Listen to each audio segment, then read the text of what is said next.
isso não pode acontecer com a Meta, por exemplo, e aí, do nada, o Instagram acaba, o Facebook acaba. Então, eu fico muito preocupada com essas coisas, porque muito do marketing digital e muito do marketing é muito moda. É muita gente fazendo a mesma coisa, Bruno.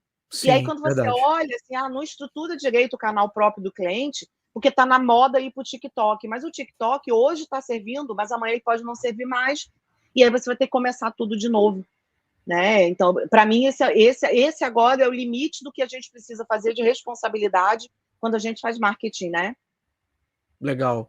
E você acha que isso pode gerar um movimento aí de volta às origens, que numa era da internet, como a gente pegou lá no comecinho, onde ainda não tinha esse apelo social, e aí É, as marcas, de repente, construírem o seu próprio ecossistema ali, a sua arquitetura e, de repente, até trabalharem com um relacionamento mais autêntico também, né, Elis? Porque, como você falou, é tudo seguindo ali uma determinada modinha, uma determinada é, linha de raciocínio, mas a coisa, fica muito, usando o termo da moda, fica muito é. sintético, né, e pouco Muito, natural. muito. Eu estou preocupada, assim, eu queria até pedir perdão por estar com um tom meio crítico, mas eu acho que é Não, meu isso é papel. ótimo. Eu Claro. acho até meu papel nesse caso, porque a gente precisa refletir nesse momento. Então, o que eu acho que a gente precisa entender, né? Se a gente afasta as pessoas, a gente afasta o coração dos canais digitais, porque nada é sobre robô. Robô não interage, né? O robô, inclusive, nos engana, porque o robô nos faz crer em resultados que não são reais e acabam trazendo miopia para a nossa estratégia, né? Então, eu acho que a gente tem que cultivar as pessoas. Quando o Ronaldo Lemos fala, né, de forma muito apropriada, de que a gente tem que criar reservas de pessoas dentro da internet, ele está tentando resgatar uma noção que existia desde o início da internet. Gente, eu vi nascer a internet, Bruno, você também, né? A gente viu nascer a internet, eu era Ó, usuária de Elis, VPS, né? Assim, fui assinante do SBT Online, foi o olha primeiro isso, provedor que a gente assinou lá em casa, meu pai assinou pra gente, SBT Online, olha isso. olha isso. Muito bom. Eu sou da época da Alternex, né?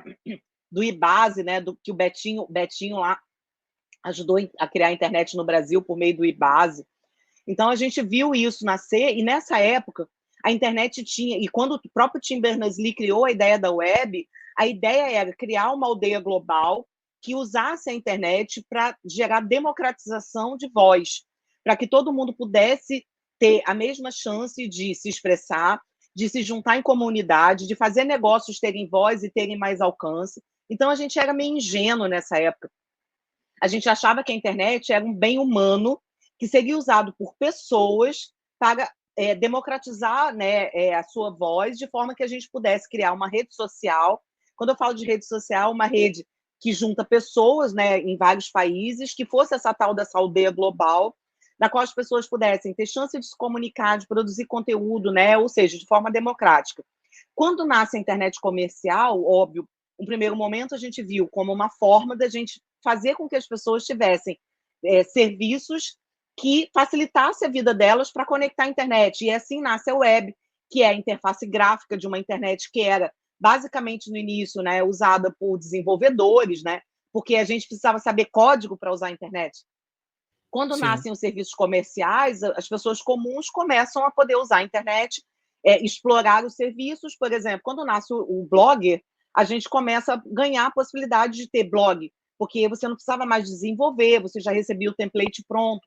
Quando nasce o Gmail, com computação em nuvem já, a gente já começa a ter acesso a serviços de e-mail gratuitos, que permitem a democratização da comunicação, e por aí vai. A ideia da mídia social também nasce assim, de que oferecer um espaço digital no qual a gente pode se relacionar. Também tem marca ali, porque esse serviço precisa ser pago por alguém, porque o usuário final ele nunca quis pagar por serviço de internet.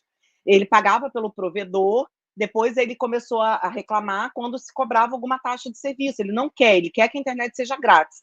Se ele quer que a internet seja grátis, alguém tem que pagar essa conta, e normalmente é a publicidade que paga essa conta. Só que Sim. antes a publicidade era só um veículo para oferecer gratuitamente para as pessoas aquilo que elas queriam usar na internet. Não era o principal. Quando surgem as grandes plataformas, basicamente o Google um pouquinho menos, né? Porque o Google ainda tem ali uma questão democrática ali envolvida no serviço dele, mas particularmente a Meta, né? A meta é muito predatória, né? Quando ela chega com o Facebook, depois compra o Instagram, depois lança o WhatsApp, quer dizer, compra o WhatsApp, né? Quando a meta chega e subverte a lógica da publicidade, a publicidade passa a ser o principal e as pessoas passam a ser o secundário. E aí a gente começa a ter um problema, porque as pessoas começam a se incomodar com o excesso de publicidade. Quando nascem os influenciadores, eles nascem com a ideia de ser creators, né? São pessoas que sabem criar conteúdo, mas que são pessoas comuns. E a gente já tinha isso, Bruno. Na época dos blogs, eu mesma sempre fui Sim, creator de blog, eu era influencer de blog. Só que aquilo ali não era o meu motivo de ganhar dinheiro. Aquilo ali sim. até ganhei algum dinheiro, mas eu não fazia para ganhar dinheiro, eu fazia para compartilhar conhecimento, para trocar ideia com as pessoas, né? Quando nasce essa lógica do influenciador merchandising, a gente também subverte a lógica, o relacionamento que esses creators têm com o seu usuário, porque no final das contas eles não querem compartilhar conhecimento, eles querem ganhar dinheiro. E eu É. entendo, porque eles vivem disso. Só que isso também não pode ser o principal. No final das contas, as pessoas estão em mídia social para ganhar amigo, para ter companhia,